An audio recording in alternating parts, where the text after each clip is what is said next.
Est-ce que quelqu'un peut élever la voix et rendre grâce à Dieu, amen, pour cet instant, pour le sacrifice de Jésus-Christ à la croix, parce que nous sommes reconnaissants ce matin, ce soir. Alléluia. Alléluia. Oh papa, je veux te bénir encore ce matin. Je veux te dire merci pour l'œuvre à la croix. Toi qui ne partages pas ta gloire avec n'importe qui, tu as partagé cette gloire avec nous à la mort, à la croix, avec ton Fils Jésus-Christ. Et ce matin, mon âme te bénit. Mon âme te loue de ce que je suis assise avec Jésus-Christ à ta droite, papa. Ce matin, je veux te dire merci pour ton amour manifesté chaque jour dans notre vie. L'amour en manifestant ton amour par ton Fils Jésus-Christ à la croix, afin que quiconque croit en lui ne périsse point, mais qu'il ait la vie éternelle. Merci pour cette vie éternelle que tu nous as donnée, Seigneur mon Dieu, mon roi. Comment ne pas te dire merci, éternel des armées? Moi qui étais dans le péché, moi qui étais dans l'iniquité, tu as pris mes péchés et tu m'as donné ta justice, papa. Ce matin, je vais te rendre toute la gloire. Car tu es digne d'être loué, tu es digne d'être exalté, tu es digne d'être magnifié. Comment ne pas te dire merci, papa? Toi qui fais de la terre ton marchepied, toi qui m'as retiré de la boue, tu m'as retiré de la pauvreté et tu m'as mis à la table des grands. Comment ne pas te bénir, Seigneur? Toi qui fais de moi, Seigneur éternel, toi qui as écrasé mes ennemis, papa. Comment ne pas te dire merci, éternel des armées? Toi qui soutiens l'orphelin et l'aveugle. Papa, ce matin, nous te rendons grâce pour le corps que tu nous as donné. Nous te rendons grâce pour ton sang qui nous justifie, pour ton sang qui nous a rachetés, pour ton sang qui nous a réconciliés avec notre Père. Merci, papa. Que la gloire, l'honneur, la magnificence te soit donnée dans le nom puissant et glorieux de notre Seigneur Jésus-Christ. Amen. Amen. Amen. On acclame très fort le Seigneur. Amen. Que le Seigneur soit béni. Alléluia. Amen. Que Dieu vous bénisse les musiciens. Que Dieu vous bénisse. Alléluia. Amen. Que Dieu vous bénisse tous. Merci pour la présence de chacun. Alors, bon, sans plus tarder, on avait quelque chose à faire aujourd'hui. Alors, est-ce que vous avez regardé Jean chapitre 11? Vous avez lu Jean chapitre 11. Amen. Bon, ce matin, Kimia, viens. Tu vas prendre le micro et tu donneras à... Quand je te dirai, ok? Donc, prends le micro. Tu restes là. Prends ta Bible aussi.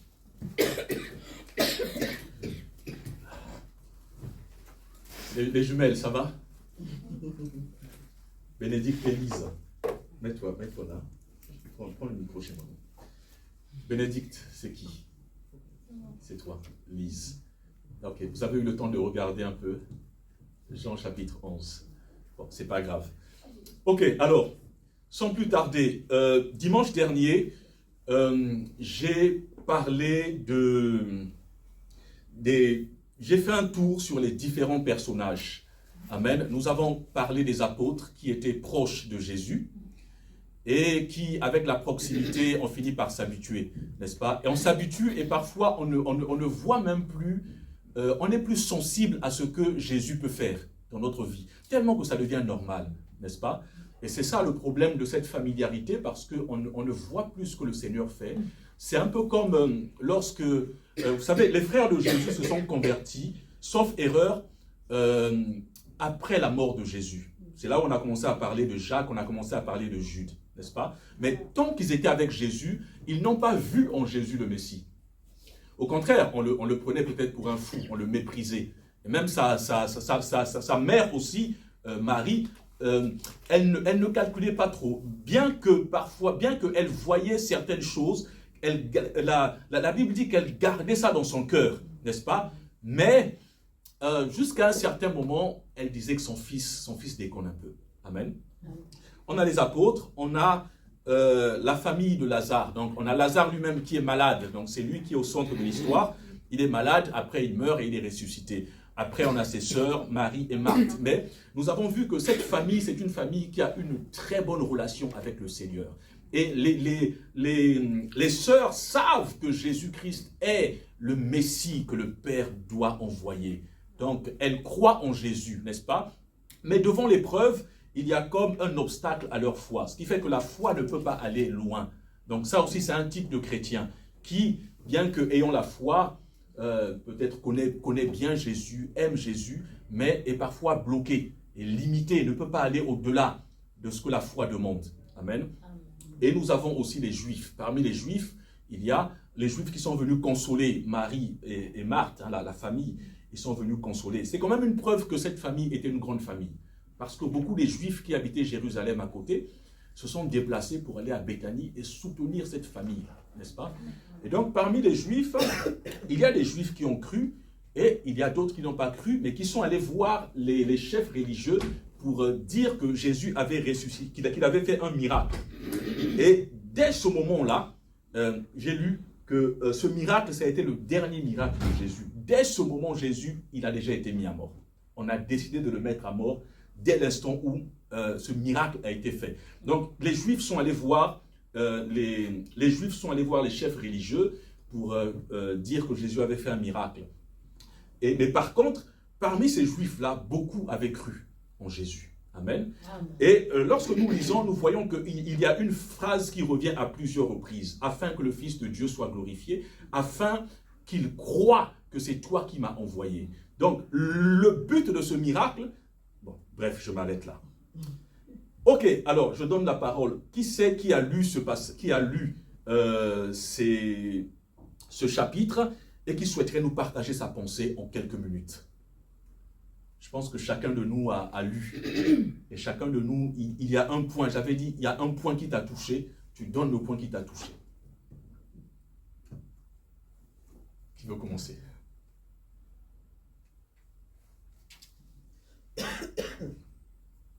Ou bien, qu'est-ce que tu as compris de tout ça? Kimia, donne le micro à Baptiste. Alléluia, soyez tous bénis. Amen. Merci, apôtre, de m'avoir donné la parole. Bon, quand j'ai lu, j'ai vu qu'il y avait la foi qui manquait. La foi qui manquait la foi aussi. Il y avait la foi. Oui. Il y avait un peu un doute aussi. Oui. Il y avait un doute. Et j'ai vu aussi que Marthe montrait l'amour filial. Okay. Elle ne montrait pas l'amour agapé envers Jésus, parce que lorsqu'elle disait que si tu étais là, il ne serait pas mort. Parce qu'elle pensait que Jésus, il a pris, parce qu'elle a envoyé quelqu'un parler, lui dit que son frère était malade, mais Jésus a mis du temps avant de venir. Oui, oui. Donc, elle ne savait pas que l'amour que Dieu a, Jésus avait pour son frère Lazare était un amour agapé.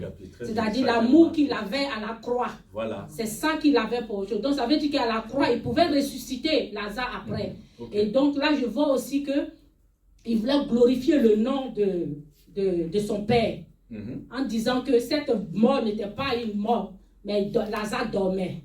Okay. Il dormait. Et pendant que les disciples disaient que tu vas aller encore là-bas, où on voulait te tuer, c'est-à-dire ils n'ont pas fait confiance en Jésus. Oui. Ils ont douté là. Oui. Et leurs pensées n'avaient pas, ils n'avaient pas la même pensée que Jésus. Oui. Et c'est là aussi j'ai compris, et je dirais encore que nous devons faire confiance à Dieu. Quel que soit ce que nous traversons, nous devons faire confiance en Dieu et que ce souvenir déjà du bien qu'il nous avait déjà fait. Dès qu'on se souvient de ce qu'il a fait déjà dans le passé, où j'avais faim et qu'il m'a donné à manger, et c'est pour aujourd'hui, si je suis malade, il ne pourra pas me guérir. Amen. Donc nous devons lui faire confiance. C'est ce que moi j'ai un peu compris dedans. D'accord. Alors, donc, il y a des points très importants qu'elle a soulignés. C'est vrai qu'on parle beaucoup d'amour. Hein? Moi, j'ai fait un tableau. J'ai fait un tableau où j'ai noté les expressions qui reviennent à chaque fois. Ok? Et parmi ces expressions, il y a l'amour. l'amour revient à 3 reprises dans le texte. Ok? Et c'est déjà bien, tu vois, c'est déjà quelque chose que j'ai identifié. J'ai identifié l'amour. Et comme elle a dit, parmi les 3 amours là, il y a un amour filia, donc philéo, amen, un amour comme on peut se considérer entre nous, quoi, c'est une considération, ok? Et il y a l'amour agapé qui est l'amour de Dieu, amen. Et vous voyez que dans le texte, comment on va identifier ça? Je commente rapidement. Okay? Au verset 3, vous voyez, j'ai mis aime là. Seigneur, voici celui que tu aimes. Ça, c'est un amour filia, c'est un amour philéo, c'est un amour que nous nous donnons entre nous-mêmes, quoi. Tu vois? Mais c'est pas l'amour divin, c'est pas l'amour que Dieu donne. C'est pas un amour inconditionnel. Ok? Donc, celui que tu aimes, c'est un amour normal. Voilà, tu l'aimes comme tout le monde. Est malade. Après, cet amour-là, c'est un autre type d'amour. C'est un amour agapé. En grec, c'est agapao. Okay, ouais, quelque chose comme ça. Donc, tu vois, non? Ok. Donc, ici, c'est un autre type d'amour. Ici, c'est l'amour philéo. Et ici, c'est amour agapao. Donc, c'est l'amour de Dieu. Or, Jésus, lui, il aimait Lazare d'un amour divin, d'un amour inconditionnel. Ok? Un amour qui déplace les montagnes. L'amour de Dieu. Mais les femmes ne voyaient pas cet amour pareil, quoi. Pour elles, Jésus aimait Lazare normalement, n'est-ce pas? Mais comme elle a dit, Jésus aimait Lazare d'un amour divin, d'un amour inconditionnel. Un amour qui fait que quelle que soit la situation dans laquelle Lazare se trouve, à cause de cet amour-là, Jésus va faire un miracle. Amen. Voilà. Et c'est de cet amour-là que Jésus nous aime. Amen. Jésus nous aime de cet amour. Il ne nous aime pas d'un amour comme entre nous-mêmes. Voilà, on s'aime. Et un jour, quand je n'ai pas d'argent, tu ne m'aimes plus. Un jour, voilà, je suis pas, tu ne m'aimes plus. Mais Jésus nous aime d'un amour inconditionnel. Et c'est très important dans ce passage que nous lisons, n'est-ce pas? Et j'avais dit dernièrement que ce n'était pas forcément notre foi qui agissait, mais c'était à cause de son amour. À cause de son amour. Amen. Et Apocalypse chapitre 1 au verset 5 nous dira à celui qui vous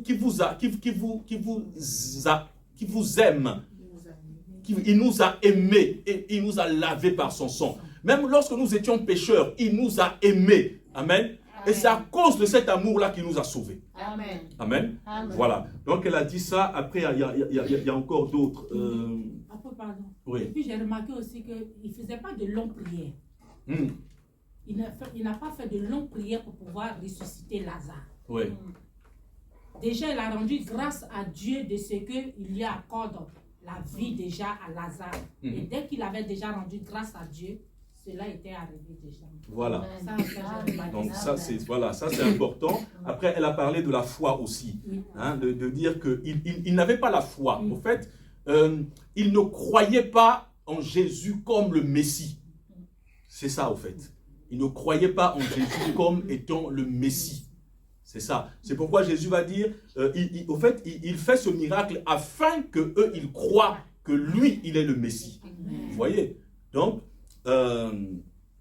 c'est le but de ce miracle. Le premier but de ce miracle-là, c'est de pousser les gens à croire en Jésus afin qu'ils soient sauvés. Ok? Amen. Qui a quelque chose à dire? Il y aura beaucoup de choses à dire. Hein. C'est un texte qui est très riche. Ok? Je vais parler. Vas-y.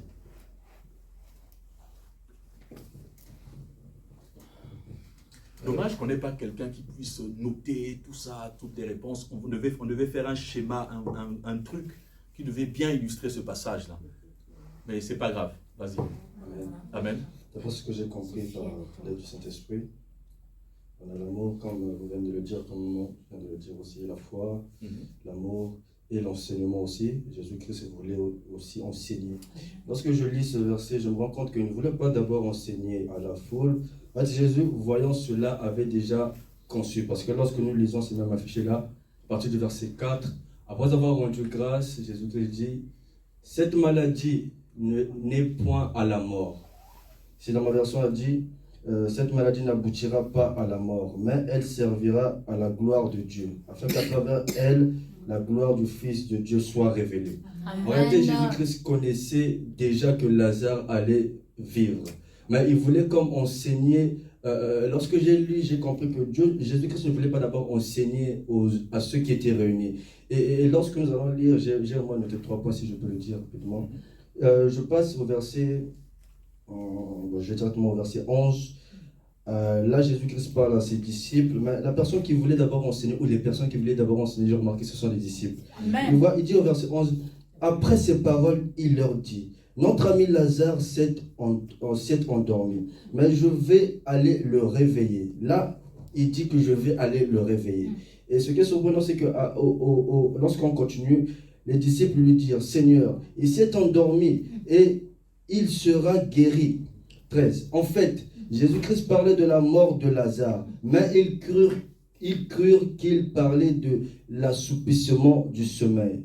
Et Jésus leur dit alors ouvertement, Lazare est mort, et à cause de vous, afin que vous croyiez, je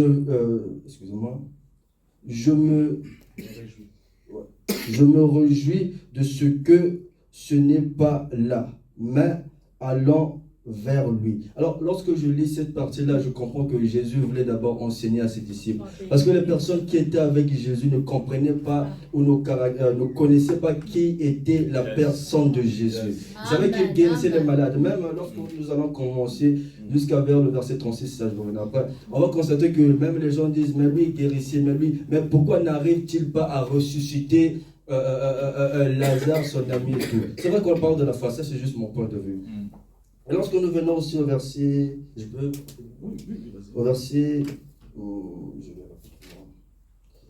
au verset 33, en la voyant pleurer, elle et les Juifs venus avec elle, Jésus fut profondément indigné et bouleversé.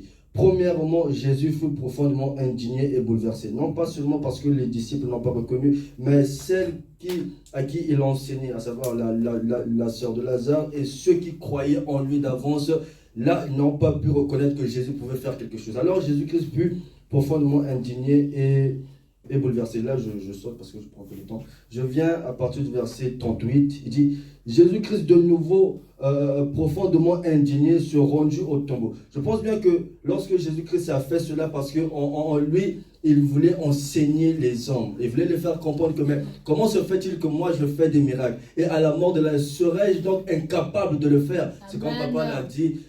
En réalité, lorsque Jésus-Christ a fait ça, c'est pour montrer qu'il était réellement envoyé de Dieu. Je ne veux pas abuser. Vas-y, t'inquiète pas. Verset, j'ai encore noté. Voilà, le verset 40.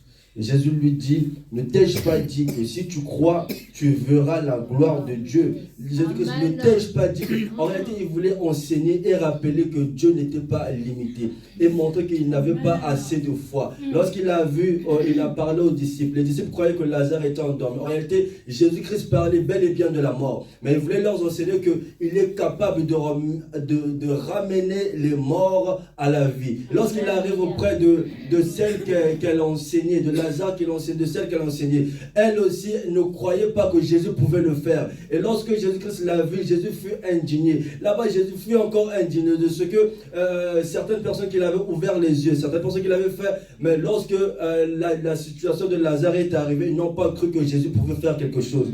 Et bon, je ne vais pas trop continuer, je laisse la parole. Amen. Jésus-Christ voulait parler de l'enseignement de la foi et des grandes choses. Amen. Voilà. Amen. Bon, en tout cas, c'est très bien. On va continuer encore. Ok. Mais en tout cas, le but de l'exercice, c'est que vous puissiez rester vraiment dans le texte. Hein. Ok. Voilà, c'est ce que vous avez fait.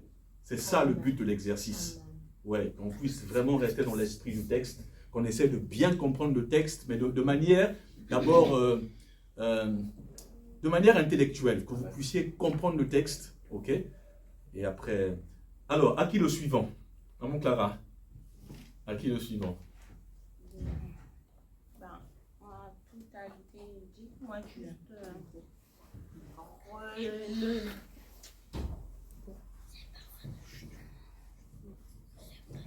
pour moi, tout a été dit par mon frère Eshada et maman Gladys. En fait, moi, je veux juste, pour moi, souligner que parfois, pour montrer, Jésus montre que parfois nous marchons avec lui, nous pensons effectivement, nous nous disons, c'est le Père, c'est vraiment le Messie, mais nous sommes vraiment limités dans notre croyance, dans ce qu'il peut accomplir. Et là, pour montrer que vraiment, Dieu n'est pas limité, qu'il peut accomplir des miracles bien au-delà de ce que nous pensons. C'est pour ça qu'il a fallu qu'il aille ressusciter Lazare. Et c'est pour ça qu'il disait, il était bien qu'il ne soit pas là, afin que même les disciples, même ceux qui croyaient en lui, Marthe et Marie, qui lavaient ses pieds, tout ça, elles savaient que c'était le Messie. Mais elles ne pensaient pas que la grandeur de Dieu était aussi immense. Et donc, elles l'ont limité dès le départ en se disant, si tu avais été là, notre frère ne serait pas décédé. Alors que lui, il est venu plus tard. Il savait très bien. C'était pour leur prouver à tous ceux qui l'accompagnaient que moi, je suis le Messie, le Dieu très haut. Et je ressuscite. Donc voilà, c'est juste ce que je voulais rajouter. Amen. Sois béni. Amen. Amen. Maman Clarisse, peut-être tu vas... Non, tu n'as... D'accord. Jean-Baptiste. Non, ok. Donne à Penaël.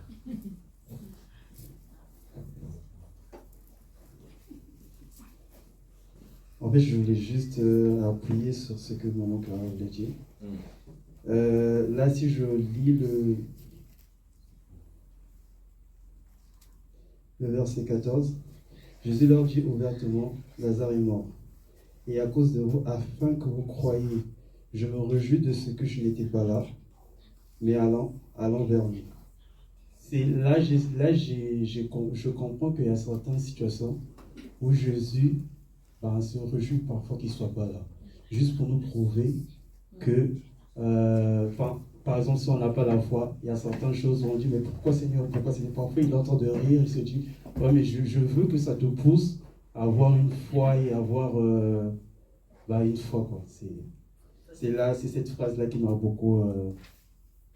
D'accord. Amen. Donc, d'accord. Donc, pour toi, tu penses que Jésus se réjouit quand même de ne pas être là. Parce que son absence a produit après, a permis après d'arriver à la résurrection. Amen. Effectivement, c'est ça aussi. C'est ça parce que, bon, je vais commenter ça après. Est-ce que quelqu'un d'autre a observé quelque chose? C'est un texte qui est vraiment riche. Moi, je pense que je me suis cassé la tête à lire, à relire, lire, relire. Voilà. Chérie, tu as quelque chose à dire? Ok. Bon, tout ce que je peux dire, vous avez déjà dit. Mais dans la Bible, il y a eu des cas où Jésus a guéri, des cas où Jésus a ressuscité. Mais pourquoi c'est ce cas-là qui interpelle un peu tout le monde? Je pense qu'on a vu aussi l'humanité de Jésus. On a vu aussi quelque chose qu'il n'avait jamais expérimenté devant les disciples, c'est-à-dire sa profonde compassion. Il était tellement ému qu'il a pleuré. C'est seulement dans ce passage-là qu'on a dit que Jésus a pleuré, pour montrer aussi son humanité.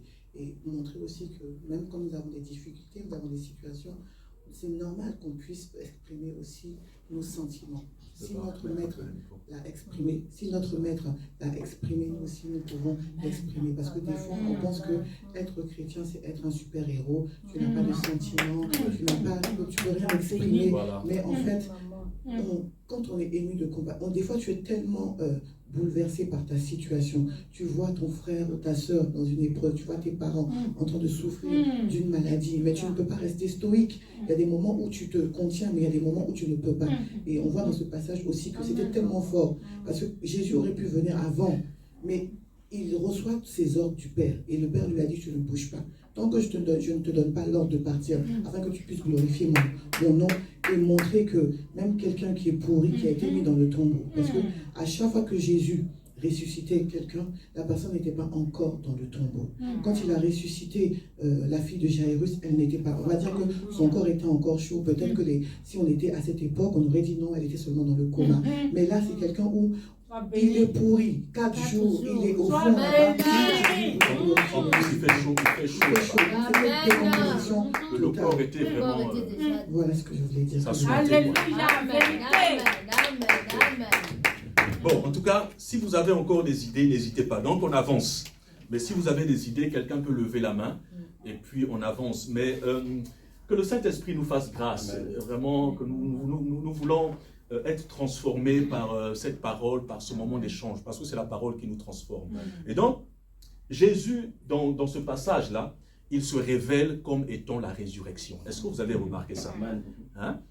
Est-ce que vous avez remarqué? Il dira quelque part, je suis la résurrection et la vie. Amen. Et certainement qu'on ne l'avait pas connu sous cette étiquette-là. On l'a connu comme Jésus qui est le bon berger, Jésus qui il a multiplié le pain, il est notre pourvoyeur, Jésus, c'est-à-dire il a plusieurs casquettes, n'est-ce pas? Mais dans ce passage-là, on le découvre comme étant la résurrection et la vie.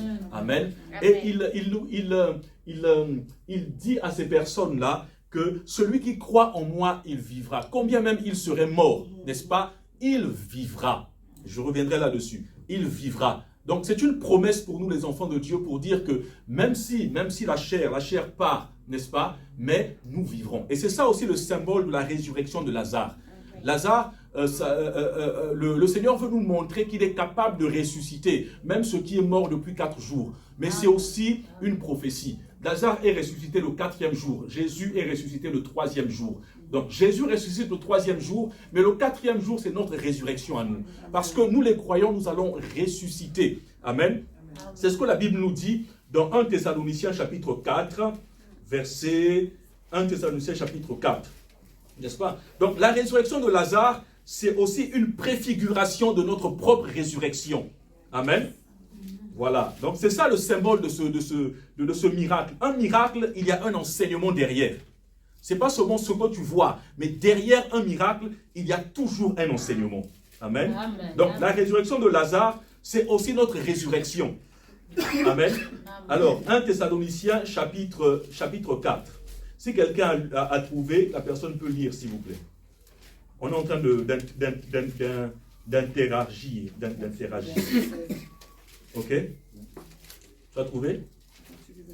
1 Thessaloniciens chapitre 4, à partir du verset 16. Avant. Je lis à partir du verset 15. Voici en effet ce que nous vous déclarons. D'après la parole du Seigneur, nous les vivons, restés pour l'avènement du Seigneur, nous ne dévancerons pas ceux qui sont morts. Car le Seigneur lui-même a un signal donné, à la voix d'un archange et au son de la trompette de Dieu, descendra du ciel, et les morts en Christ ressusciteront premièrement. N'est-ce pas? Donc, à travers cette résurrection de Lazare au 4e jour, c'est aussi celui qui a mis sa foi dans le Seigneur, qui est mort dans le Seigneur, mais qui ressuscite. Amen.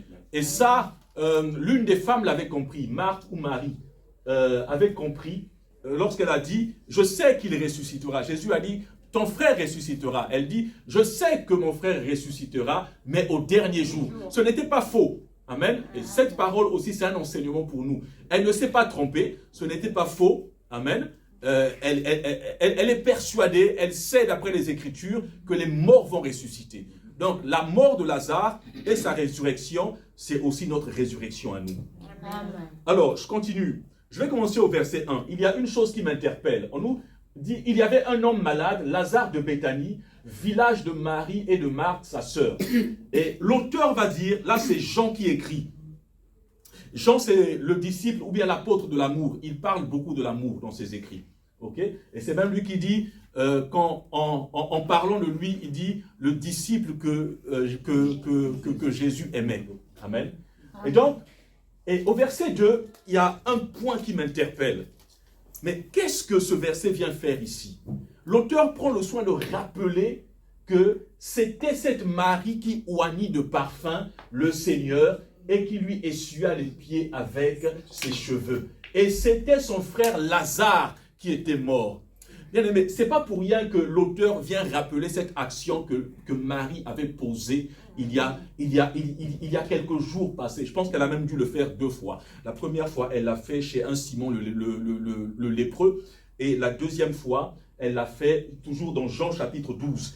Et ça, c'est quand ils ont reçu, après la résurrection de Lazare, ils ont reçu Jésus, ils ont partagé un repas. Et là encore, elle a refait la même chose. Mais ça, c'est ce qu'elle avait refait dans le passé. Marie avait oint de parfum le Seigneur et lui avait essuyé les pieds avec ses cheveux. Amen. C'est aussi pour nous dire que Dieu, il se souvient des actions que nous posons. N'est-ce pas? Amen. Dieu, il nous connaît. Vous voyez? Il connaît Lazare. Il sait où Lazare habite. Bien-aimé, Dieu, il sait où tu habites. Amen. Amen. Il te connaît. Hein? Dans Actes des Apôtres, chapitre 9, si je ne me trompe pas, après que Paul se soit converti, le Seigneur va dire à un certain, comment on l'appelle, le Seigneur va dire à quelqu'un, va à tel endroit, dans telle maison, chez un certain, voilà, à Ananias.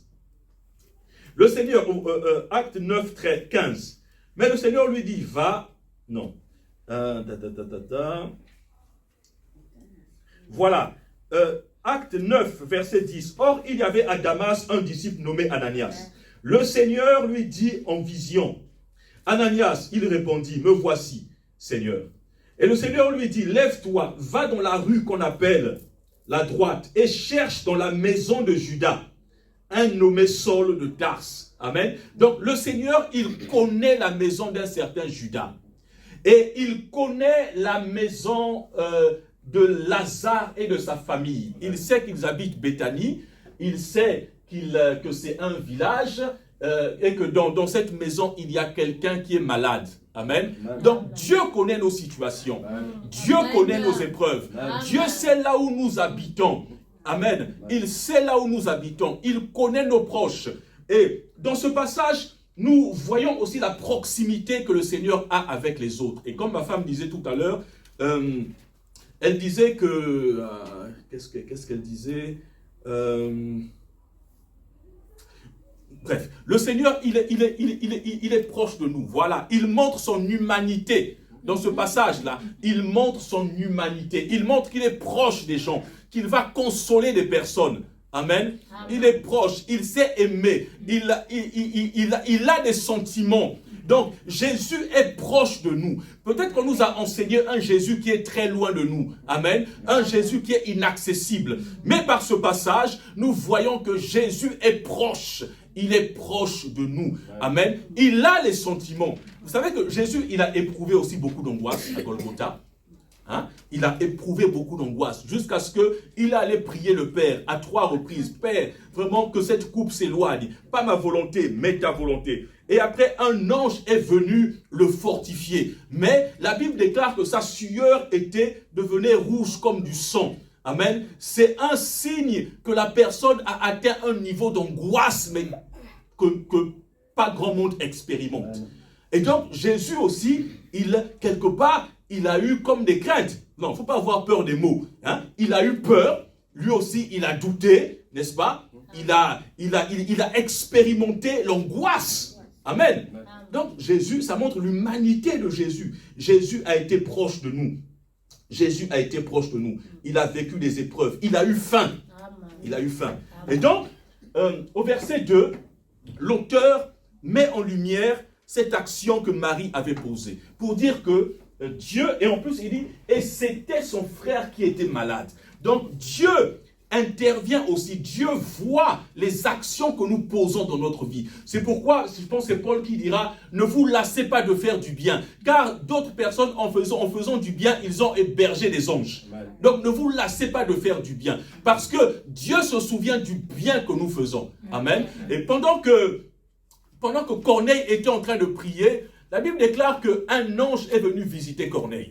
Et l'ange a dit à Corneille, Dieu a vu tes aumônes et il a entendu tes prières. Amen. Donc les aumônes et les prières vont de pair.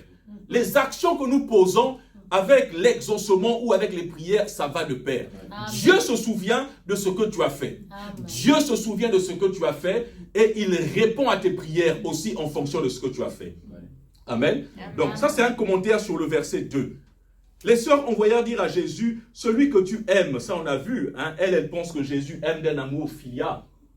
Mais en réalité, Jésus aime d'un amour agapé. Donc il nous aime d'un amour inconditionnel.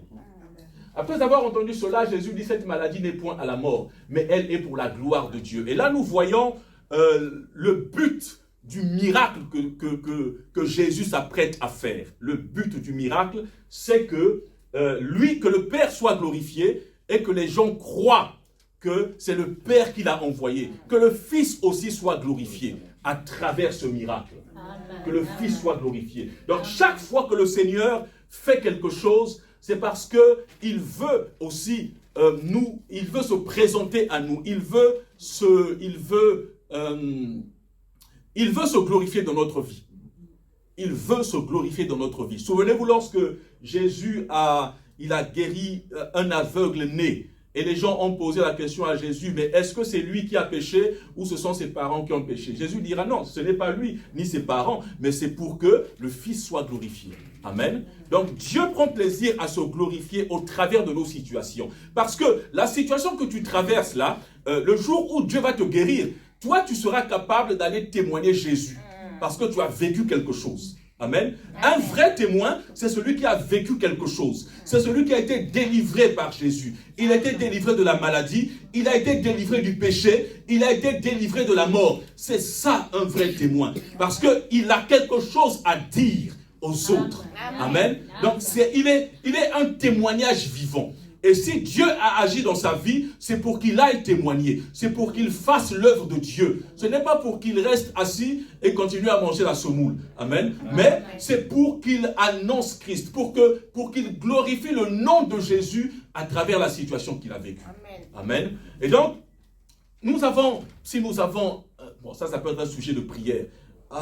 Nous avons un problème, nous avons un besoin. On peut dire, Seigneur, guéris-moi, je vais témoigner ton nom. Amen. Je vais témoigner ton nom. Parce que, bien aimé, Dieu aussi a un intérêt. Vous voyez, à une époque, Israël manquait de prophètes. Et Anne a fait une promesse à Dieu. Si tu me donnes cet enfant-là, je te le donnerai. Amen. Vous voyez le deal. Tu me donnes cet enfant, je te le donnerai. Et parfois, il est bon de faire des deals avec Dieu. Pour certains sujets. Il est bon de faire des deals avec Dieu. C'est ce que Dieu attend. Amen. Donc, pour sa gloire, Jésus aimait. Et après, vous voyez, à 3 reprises, je continue à lire. Lors donc qu'il eut appris que Lazare était malade, il resta 2 jours encore. Il resta 2 jours. Et ça, on a vu dans les commentaires. Parfois, Dieu ne veut pas que tu fasses le pas avant qu'il ne t'ait donné l'ordre. Mais Dieu, il est bon d'attendre que Dieu te demande de partir. Il est bon d'attendre le go de Dieu. Souvenez-vous dans Exode 33, Moïse dira, si toi tu ne nous accompagnes pas, si tu ne marches pas avec nous, nous ne bougerons pas. Amen. Et donc marcher avec Dieu, c'est la garantie de notre succès. C'est la garantie de notre réussite. Ça peut être difficile d'attendre. Hein? On est là, on attend. Ah, quand est-ce que Dieu va parler? On attend. Et la parole de Dieu est en train de tarder. Amen. Elle a du mal à arriver. Mais, bien aimé, il est bon d'attendre. Si Jésus était parti, s'il s'était précipité, Jésus est sage, s'il s'était précipité, certainement que cette résurrection n'aurait pas eu le même écho. N'est-ce pas? Il a attendu. Peut-être que d'autres Juifs étaient encore en train d'arriver. Quand les Juifs se sont tous réunis, ils étaient nombreux, Jésus a dit, ah, là maintenant c'est bon. Bon, ça c'est ma manière de penser. Hein. Mais peut-être qu'ils étaient en train de venir. Il y avait, au départ, quand Lazare était malade, vous voyez que les Juifs n'ont aucun intérêt à se déplacer. Ils n'ont aucun intérêt. Mais Jésus l'a fait pour les Juifs. Il fallait que Lazare meure, que les Juifs viennent là. Ah, tout le monde est réuni, maintenant je peux aller. Et beaucoup de Juifs se sont convertis. Ok? Donc, il est resté 2 jours. Il a pris du retard. Et lorsque nous descendons encore plus bas, à 2 reprises, les sœurs vont lui faire le même reproche. Si tu n'avais pas été, hein? Si tu avais été là, il ne serait pas malade. Si tu avais été là, il ne serait pas malade. Ah, Jésus, on est en train de l'accabler, hein. Donc c'est à cause de toi qu'il est mort.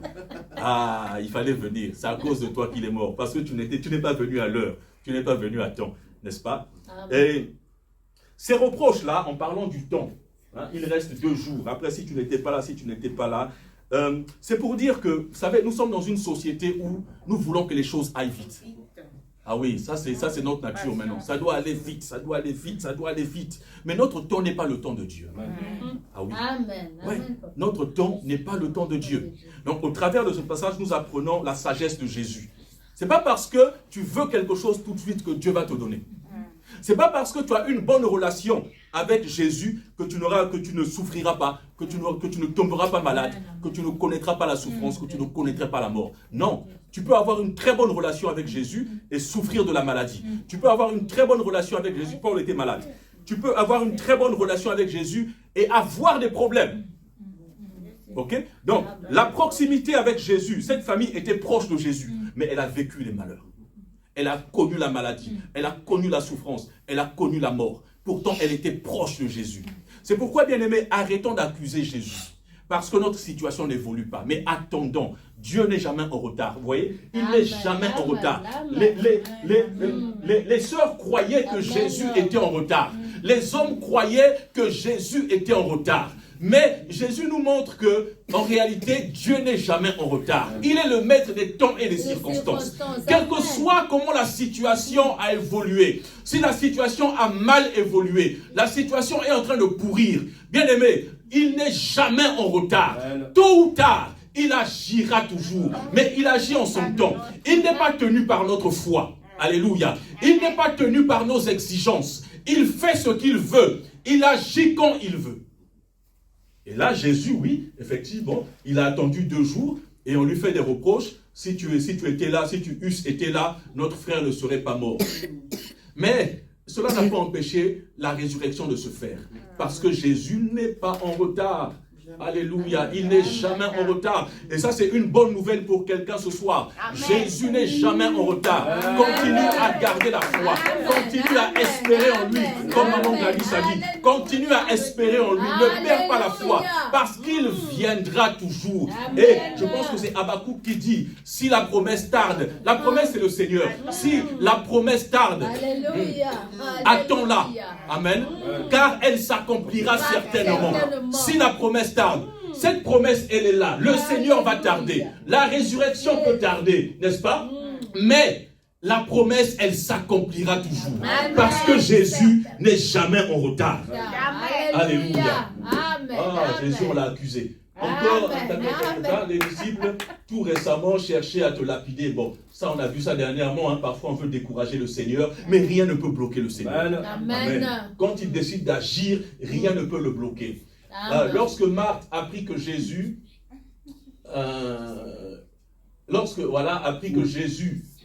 elle alla devant lui, tandis que Marie se tenait assise à la maison. Marthe dit à Jésus, Seigneur, si tu étais là, ça on l'a vu. Mais maintenant, même je sais que tu peux, que tout ce que tu demanderas à Dieu, Dieu te l'accordera.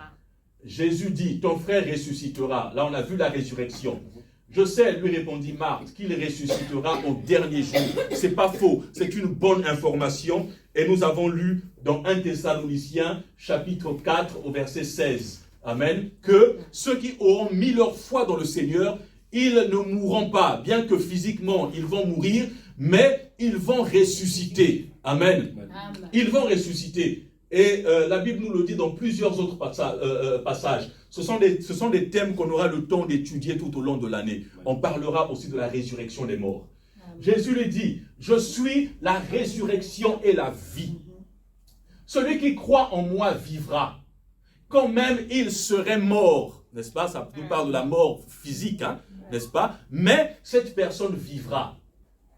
Et quiconque vit et croit en moi ne mourra jamais. Crois-tu cela?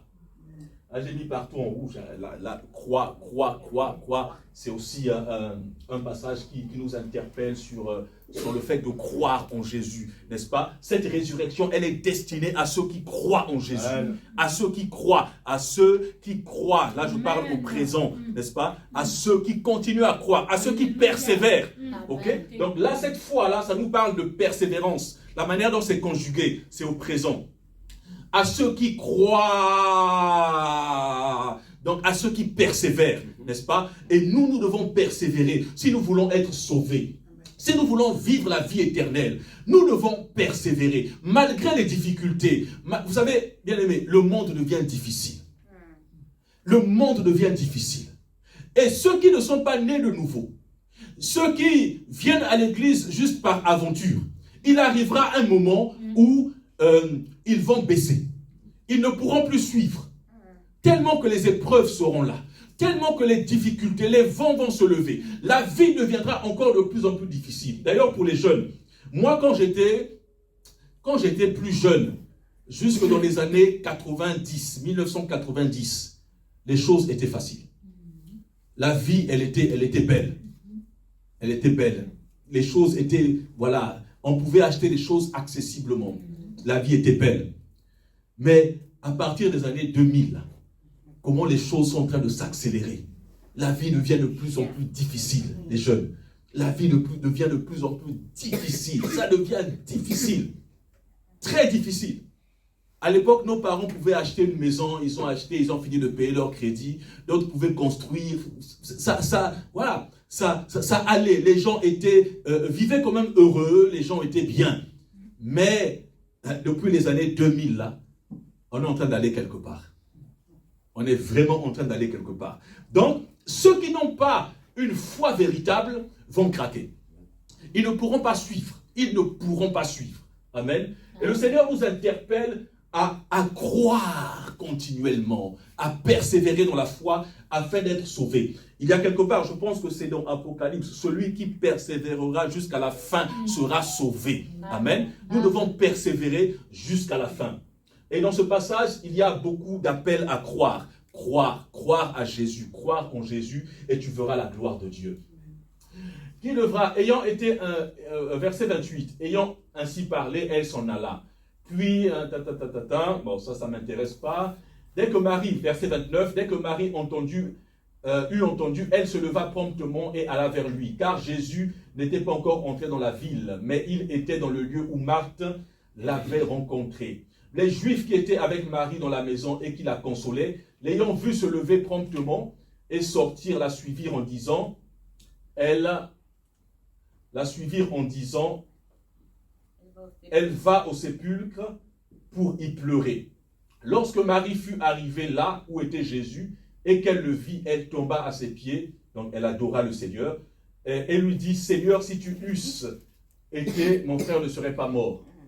Jésus, la voyant pleurer, elle et les Juifs qui étaient venus avec elle, frémit en son esprit et fut tout ému. Amen. Ça, le frère El Shaddai, il nous a commenté ça, et mon épouse aussi, oui. Donc, Jésus, il frémit. Et ici, là, j'ai regardé un peu l'expression en grec. Je n'ai pas retenu ça, c'est un peu compliqué. Mais ça signifie que Jésus, dans son frémissement, là, il a été rempli de colère. C'est-à-dire, il a été débordé par une grande émotion, n'est-ce pas? Et il a été rempli de colère. L'émotion, pourquoi? Parce que Jésus, d'abord, il montre son humanité. Il montre son humanité, il a des sentiments. Mais quand il voit les gens pleurer, bien aimé, lui aussi, il a des sentiments. Mais ce qui provoque la colère de Jésus, El Shaddai, sur ta version, il y a un mot que j'ai aimé. Est-ce que tu peux lire ça? Verset 38. Ah non, verset 33. En la voyant pleurer, elle et les Juifs venus avec elle, Jésus fut profondément indigné et bouleversé. Indigné et bouleversé, n'est-ce pas? C'est pas loin de la colère. Il a été vraiment en colère. Il a été bouleversé. Et ça, nous le voyons aussi au verset 38. Jésus frémissant de nouveau en lui-même. Et nous voyons au verset 35 que Jésus a pleuré. Jésus montre ses émotions. Amen. Parce que devant ce qui se passe, devant la maladie, devant la mort, Jésus est indigné, n'est-ce pas? Il est rempli de tristesse, mais il est en colère aussi parce que le système de ce monde a retenu les gens captifs. Vous voyez, lorsque Jésus voit quelqu'un, un être humain créé à son image et à sa ressemblance, ne pas croire en lui, en train de faire sa vie n'importe comment, et être dans les mains de Satan, être enchaîné. Nous les hommes, on se dit, mais regardez lui là, c'est un fou. Mais regardez lui. Il ne peut pas venir à Jésus. Mais bien aimé, Jésus, quand il voit ce genre de personne, Jésus pleure dans son cœur. Il dit, c'est mon fils, je ne veux pas le voir comme ça. Pourquoi il a été retenu comme ça? Pourquoi? Bien aimé, Jésus pleure quand il voit la situation d'une personne qui n'est pas sauvée. Jésus essaie de manifester son amour pour l'attirer à lui, mais la personne ne veut pas. Elle est captive de l'ennemi. Elle est captive du péché. Nous, ça peut nous faire plaisir en se disant, mais oh, mais lui, oh, mais lui. Mais bien aimé, le cœur de Dieu pleure devant ce genre de situation. Et Jésus ne pleure pas forcément parce que Lazare est mort, mais Jésus pleure parce que Lazare est retenu dans les chaînes de la mort. N'est-ce pas? Et la mort, ce n'est pas Dieu qui a créé. La mort, c'est un ennemi, c'est un adversaire. La mort, c'est la conséquence de la désobéissance de l'homme vis-à-vis de Dieu. Et ça, Dieu, quand il voit, bien aimé, Dieu, il pleure dans son cœur. Parce qu'il ne veut pas voir cette situation dans laquelle Lazare se trouve. Mais non seulement Lazare, mais aussi nous-mêmes aussi qui ne croyons pas en Jésus. N'est-ce pas? Dieu ne veut pas nous voir dans cette situation. Dieu ne veut pas voir son fils être enchaîné dans les chaînes du péché, dans les chaînes de la mort, dans les chaînes de la malédiction. Ce n'est pas une situation qui fait plaisir à Dieu, mais c'est une situation qui attriste le cœur de Dieu parce que Dieu nous aime. Alléluia. Bien-aimé, c'est difficile de voir quelqu'un qu'on aime être enchaîné. C'est difficile de voir quelqu'un qu'on aime. Imaginez, vous avez un parent, un père ou une mère qui est enchaîné par des liens de la malédiction, qui est enchaîné par le diable. Vous croyez dans le Seigneur, n'est-ce pas? Vous êtes sauvé, mais votre proche n'est pas sauvé. Qu'est-ce que ça vous fait dans le cœur? Ça vous fait très mal. Ça vous fait très mal. Et c'est la même réaction que le Seigneur Jésus a eue. Amen. Le fait de voir des personnes dans nos familles, de voir ma sœur qui ne marche pas comme le Seigneur veut qu'elle marche, de voir mon père, de voir mes parents proches souffrir de la maladie, le fait même de savoir que tu as un oncle que tu aimes, que tu as un parent que tu aimes qui est malade, n'est-ce pas? Et cette maladie ne part pas. La personne est malade. Tu sais que c'est un sort qu'on a lancé à cette personne-là. Mais cette personne, au lieu de venir à Jésus, elle va voir les féticheurs. Et bien aimé, quand tu es au courant de ce genre de situation, ça te fait très mal, ça te bouleverse, ça te met en même temps en colère. Ça te met en colère. Tu dis, mais Seigneur, pourquoi? Pourquoi cette personne? Pourquoi cette personne n'est pas sauvée? Pourquoi cette personne emprunte ses chemins? Ça te met en colère. Parfois, tu as envie de dire, Seigneur, prends même mon salut là, donne à cette personne. Vous voyez? Et donc, Jésus, il est rempli de colère par rapport à cette situation. Colère par rapport au péché. Colère par rapport à la mort. Colère par rapport à la situation de Lazare qui est retenu dans les liens de la mort. Amen. Et donc, Jésus, il pleure par rapport à tout ça. Bien aimé, Jésus pleure. Quand il voit comment nous vivons, Jésus pleure. Le cœur du Père saigne. Le cœur du Père saigne. Quand il voit des gens qui sont encore hors de la bergerie, des gens qui se réjouissent du monde, qui prennent plaisir au monde, alors que le monde va mal, alors que le Seigneur est en train de les appeler, la grâce est encore disponible. Mais ces gens ne veulent pas venir, ils veulent vivre leur vie comme ils l'entendent. Mais quand Jésus voit ça, bien aimé, Jésus pleure. Jésus pleure. Parce que nous sommes précieux aux yeux de Dieu. Nous avons été créés à l'image et à la ressemblance de Dieu. Même le fou qui est dehors là, il a été créé à l'image et à la ressemblance de Dieu. Celui que tu méprises, l'homme que tu méprises dehors, la femme que tu méprises. Alléluia. Parce que je dis ça parce que nous, les chrétiens évangéliques, on aime bien mépriser les autres. On méprise beaucoup. On pense que nous, c'est bon. Hein? On est arrivé, on est parfait. Mais les autres là, oh, lui là, laisse tomber. On les méprise. On méprise les gens qui sont dehors. Mais Dieu n'a pas le même regard pour ces gens-là. Dieu ne les méprise pas. Dieu pleure pour ces personnes. Dieu pleure pour ces personnes. Le salut, ce n'est pas seulement pour nous, hein, mais c'est aussi pour ceux qui sont dehors. Amen. Ah oui. Et c'est pourquoi d'ailleurs Jean 3,16, car Dieu a tant aimé le monde.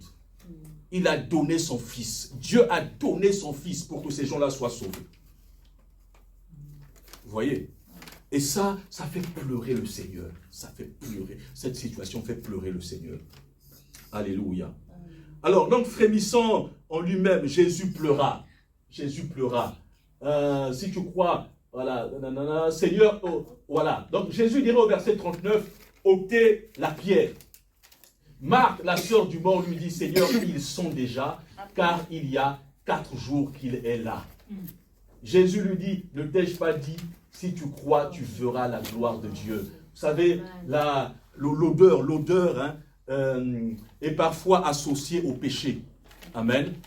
Est parfois associée au péché, et c'est le péché qui produit la mort, puisque l'âme qui pêche, c'est celle qui mourra, n'est-ce pas?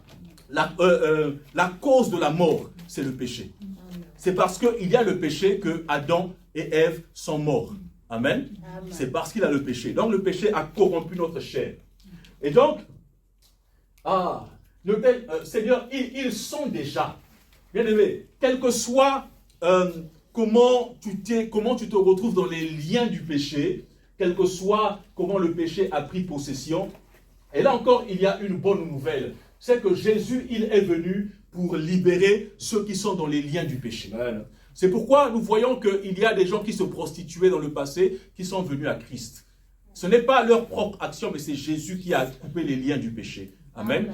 On connaît des personnes qui volaient, mais ces personnes-là sont venues à Christ. Parce que Jésus a le pouvoir de nous délier des liens du péché. Jésus a le pouvoir de nous libérer. Et le péché produit la mort. Le péché produit en nous une odeur. Amen. Une odeur. Et donc, quel que soit le temps dans lequel nous sommes restés dedans, Jésus est capable de nous délier.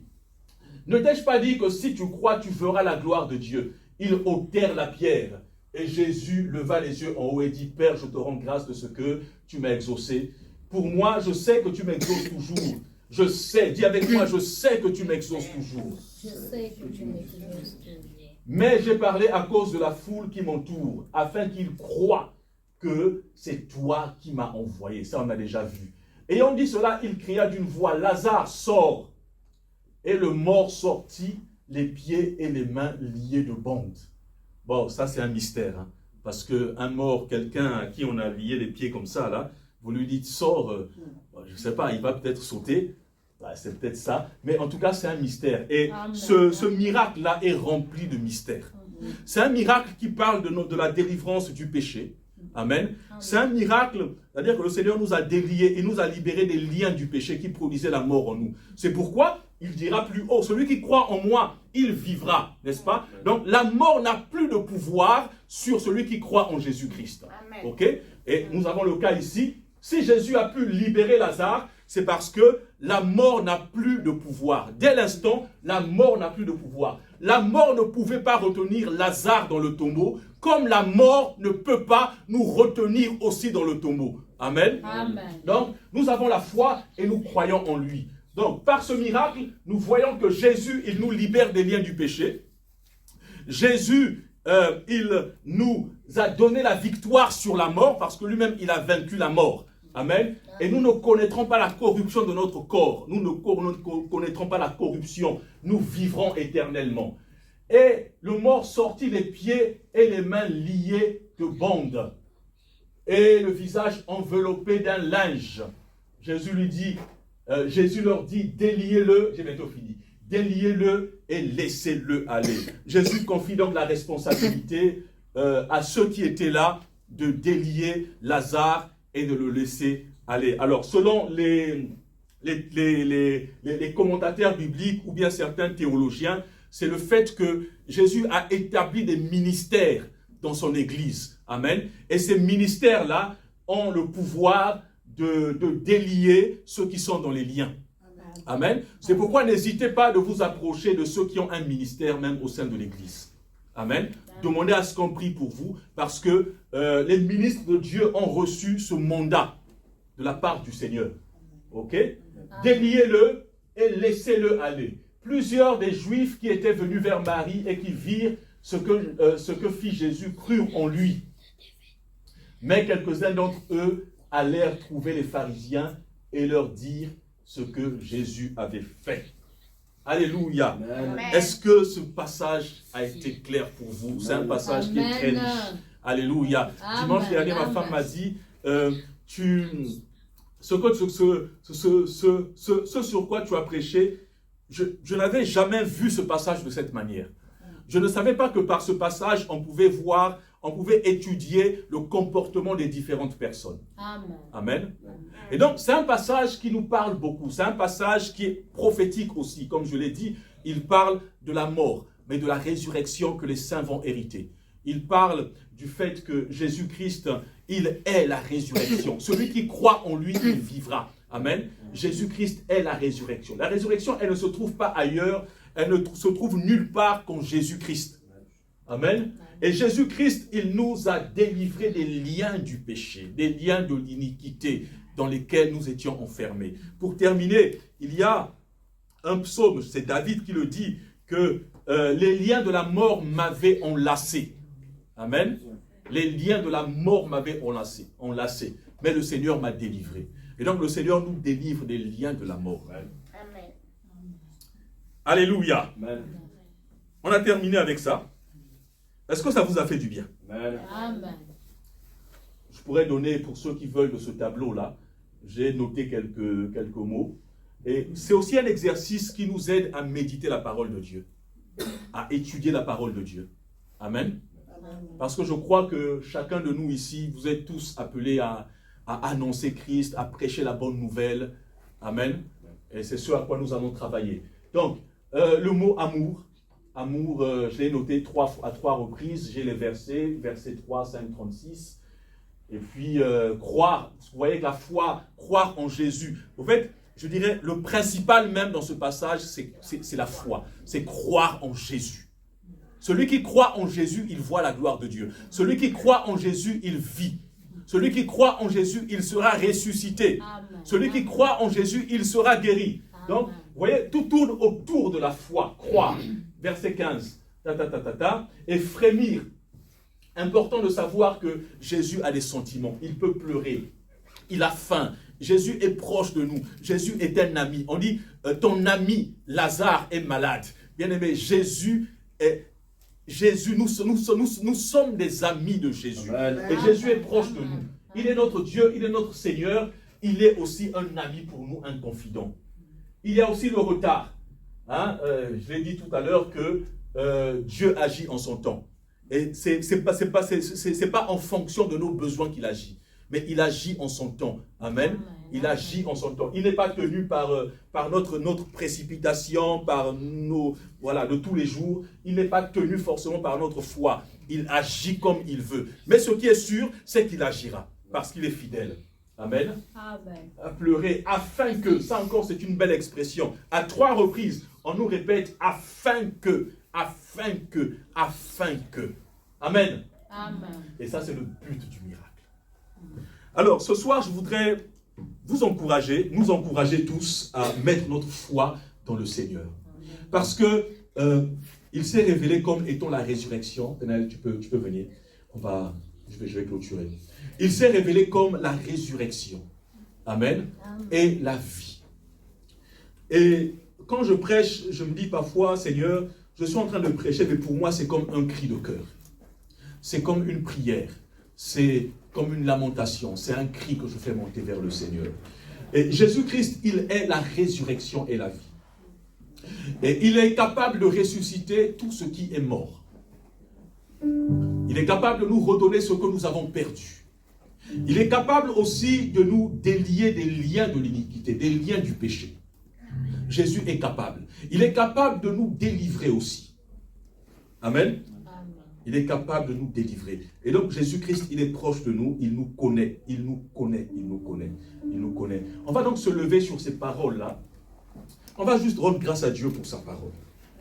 Et chacun à la maison ira méditer encore sur ces paroles et dira à Dieu, Seigneur, toi tu es la résurrection. il y a des choses que j'ai perdues. Tu es la résurrection. Peut-être que je manque de foi. Parce qu'à plusieurs reprises, tu précises la foi, la foi. Peut-être que je manque de foi. Seigneur, aide-moi à croire en toi. Aide-moi à mettre ma confiance en toi. Alléluia. J'ai peut-être une dépendance sur un penchant. Vraiment, ma vie avec le Seigneur, je me lève.